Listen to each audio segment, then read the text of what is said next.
আজ আবারও হাজির হলাম আপনাদের মাঝে নতুন একটি টিউটোরিয়াল নিয়ে। ঠিক আছে, আমরা মাইক্রোসফট ওয়ার্ড নিয়ে বেশ কিছু পর্যালোচনা করেছি। আজ তারই ধারাবাহিকতায় মাইক্রোসফট ওয়ার্ড নিয়ে নতুন কিছু বিষয় নিয়ে আলোচনা করব। তো গত পর্বে আমরা বেশ কিছু জিনিস শিখেছি, দেখেছি এবং শিখেছি। আজ আমরা দেখব, গত পর্বে আমরা ফাইল মেনু সম্বন্ধে জেনেছিলাম। ফাইল মেনুর প্রিন্ট প্রিভিউ পর্যন্ত আমরা দেখেছি। আজ আমরা দেখব পেজ সেটআপ নিয়ে, পেজ সেটআপের বাকি অংশটা। ঠিক আছে, তো গত পর্বে আমরা পেজ সেটআপে যে বিষয়টি আলোচনা করেছি সেটা হচ্ছে মার্জিন নিয়ে আলোচনা করেছিলাম। হ্যাঁ, মার্জিনে কীভাবে কি সেট করতে হয় আমরা সেটি দেখেছিলাম। আজ আমরা দেখব পেপার নিয়ে। তো পেপার যে অপশনটা আছে এটি হচ্ছে পেপারের সাইজ নির্ধারণের জন্য। ঠিক আছে, সাধারণত আমরা ফাইলে ক্লিক করব, ফাইল ক্লিক করে পেজ সেটআপে ক্লিক করব। পেজ সেটআপের পর প্রথমত মার্জিন আমরা ঠিক করব। পেপারে মার্জিন কিভাবে কতটুকু ঠিক রাখবো, উপরে কতটুকু, নিচে কতটুকু, বামে কতটুকু এবং ডানে কতটুকু, এটা ঠিক রেখে পেপারটা আমার খাড়াখাড়িভাবে প্রিন্ট হবে না পাতালে প্রিন্ট হবে সেটা ঠিক রাখবো ওরিয়েন্টেশনের মাধ্যমে। পোর্ট্রেট দিলে আমার আড়াআড়ি মানে লম্বালম্বিভাবে পেজটা আমার বেরিয়ে আসবে, এবং যদি আমি ল্যান্ডস্কেপ দিই তাহলে শুয়ে থাকা মানে প্রস্তুত দিকে আমার প্রিন্ট হবে। ঠিক আছে, তাহলে আমি মার্জিন কমপ্লিট করার পর পেপার সাইজ দেওয়া করবো। আমার পেপারটা কি A4 হবে না A5 হবে, লিগ্যাল হবে, কোনটা হবে, আমার পেপারের সাইজ কতটুকু। অবশ্যই আমরা পেপারের সাইজটা আমরা স্কেল দিয়ে মেপে নিব। আমার লম্বায় মানে ওয়াইড আমার কত ইঞ্চি আছে, হাইট আমার কত ইঞ্চি আছে, আমার লম্বায় কত ইঞ্চি হবে এবং প্রস্থে কত ইঞ্চি হবে। যদি আমার এখানে 8.5 ইঞ্চির জায়গায় আরও যদি বেশি হয় তাহলে অবশ্যই বেশি দিব, কম হলে কম দিব। হাইটে আমার যদি 11 ইঞ্চির জায়গায় বেশি হয় সেখানে অবশ্যই বেশি টাইপ করতে হবে, আবার যদি কম হয় সেটিও টাইপ করতে হবে। এই ছিল বিষয় যে পেপারের সাইজটা অবশ্যই এখানে letter, small letter, tablet, leader, legal, এই যে লিগেল সব বিভিন্ন পেজ দেওয়া আছে। যেমন লিগেল পেজ যদি আমরা দিই তাহলে ওয়াইড আমার 8.5 ইঞ্চি, হাইট আমার 14 ইঞ্চি। আবার ফির যদি আমি লিগেলের জায়গায় লেজার দিই তাহলে ওয়াইড হচ্ছে 17 ইঞ্চি, হাইট হচ্ছে 11 ইঞ্চি। তো বিষয়টা হচ্ছে আমি আমার পেপারটাতে কতটুকু সাইজের পেপারে আমি আমার ডকুমেন্টটা প্রিন্ট করব সেই বিষয়টাই সেট করার জন্য পেপার অপশনে আমরা ক্লিক করব। প্রথমত ফাইলে ক্লিক করব, তারপর পেজ সেটআপে ক্লিক করব, তারপর পেপারে ক্লিক করব। পেপারে ক্লিক করে লেটারে ক্লিক করে কাস্টমাইজ যদি করার প্রয়োজন হয় তাহলে কাস্টমাইজ করব। করে এখানে লেখা আছে ফার্স্ট পেজ এবং আদার পেজ। ডিফল্ট বাই অটোমেটিকলি, অবশ্যই এটা অটোমেটিক সেট করা থাকবে। হ্যাঁ, ডিফল্ট অটোমেটিক যদি দিই অটোমেটিক, তাহলে ডিফল্ট দেই ডিফল্ট। তো আমরা সবসময় চেষ্টা করবো ডিফল্টে দেওয়ার জন্য।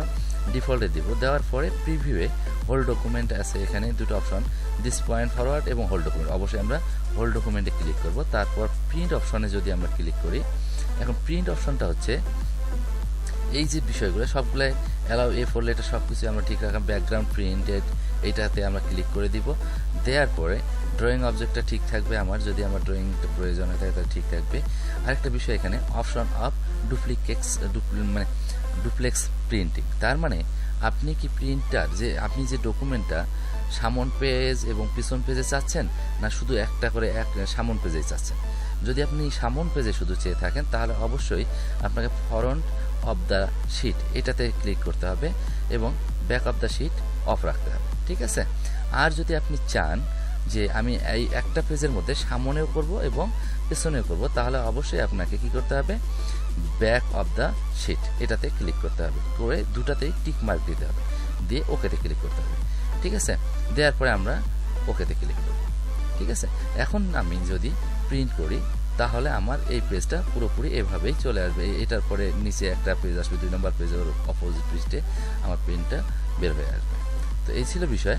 তাহলে আমরা নিউ এর কাজ জানলাম, ওপেনের কাজ জানলাম, ক্লোজের কাজ জানলাম, সেভ অ্যাসের কাজ জানলাম আমরা। তারপর হচ্ছে পেজ সেটআপের কাজ আমরা দেখে নিলাম। প্রিন্ট, আমি যে ডকুমেন্টটা টাইপ করলাম বা যে ডকুমেন্টটা সংরক্ষণ করলাম সেই ডকুমেন্টটাকে আমি কি করব, প্রিন্ট করার জন্য যে কাজটি আমাদের করতে হবে, ফাইলে ক্লিক করতে হবে। ফাইলে ক্লিক করার পর এই প্রিন্ট যে অপশনটা আছে সেই প্রিন্ট অপশনে ক্লিক করতে হবে। তো প্রিন্ট অপশনে ক্লিক করার পর যে ডায়ালগ বক্সটা আসবে সেই ডায়ালগ বক্সে এখানে প্রিন্টার নেম, তার মানে আমার কম্পিউটারে যে প্রিন্টারটা ইনস্টল করা থাকবে, যে প্রিন্টারটার সঙ্গে আমার কানেকশন দেওয়া থাকবে সেই প্রিন্টারের নাম এখানে আমি সিলেক্ট করে দিব। ঠিক আছে, এখানে সেই নামটা আমি সিলেক্ট করে দিব। দেন হচ্ছে যে কয়েকটা পেজ আছে আমার এখানে টোটালি, যদি মনে করি আমার এখানে 5টা পেজ আছে, সবগুলো পেজে যদি চাই তাহলে আমি অবশ্যই এখানে অল পেজ দিয়েই আমি সিলেক্ট করে দিব। আবার যদি না চাই যে না আমি সবগুলো একসঙ্গে করব না, শুধু একটি পেজ আমি কপি করব, একটি পেজ আমি শুধু প্রিন্ট করব, তাহলে যে পেজটা আমি প্রিন্ট করতে চাই সেই পেজের ওপরেই ডিসপ্লেতে এনে কার্সর রেখে কারেন্ট পেজের মধ্যে ক্লিক করে, ঠিক আছে, কত কপি, সেই পেজটা আমার কত কপি হবে, 5 কপি 10 কপি, ধরুন আমি এখানে 5 কপি নিয়ে এসেছি। 5 কপি দেওয়ার পর প্রিন্ট ওয়েট মানে document all page in range, মানে পুরো যা আছে এখানে সবগুলো যদি আমি ঠিক রাখি, সব কিছু ঠিক রেখে যা আছে এখানে স্কেল টু পেপার সাইজ, এই পেপার সাইজটা এখান থেকে আমি পরিবর্তন করতে পারি। আর আগে যদি আমাদের পরিবর্তন করা থাকে তাহলে তো কোনো কথা নেই, আর যদি এখানে পরিবর্তন করা না থাকে তাহলে এখানে পেপার সাইজটা লিখে দিতে হবে। লেটার মানে লেটার সাইজে না তার থেকে বড় সাইজ, যে সাইজটা থাকবে সেটা সিলেক্ট করে দিয়ে তারপর হচ্ছে আমরা ওকেতে ক্লিক করব, ঠিক আছে। তো ওকেতে ক্লিক করার পর আমার ফাইলটি টোটালি কমপ্লিট হয়ে যাবে, ঠিক আছে। সরি, আমার এখানে প্রিন্টার নেই বিধায় আমার এই ধরনের একটা মেসেজ আসবে। আর যদি আপনাদের প্রিন্টার যদি কানেকশন দেওয়া থাকে তাহলে অবশ্যই সেটি প্রিন্ট হয়ে যাবে। তো বন্ধুরা, এই ছিল আজকের বিষয়, যেখানে আমরা কিভাবে প্রিন্ট করব এবং পেজ সেটআপে কীভাবে পেজ সেটআপ করব এই বিষয়টি আলোচনা করার ছিল। তো আজকে এই পর্যন্তই। আর হ্যাঁ, আরেকটি কথা, যদি আপনারা আমার চ্যানেলে নতুন হয়ে থাকেন অবশ্যই সাবস্ক্রাইব বাটনে ক্লিক করবেন এবং পাশে থাকা বেল আইকনটি অবশ্যই ক্লিক করতে ভুলবেন না। তো আগামী পর্ব দেখার আমন্ত্রণ জানিয়ে শেষ করছি। আল্লাহ হাফেজ।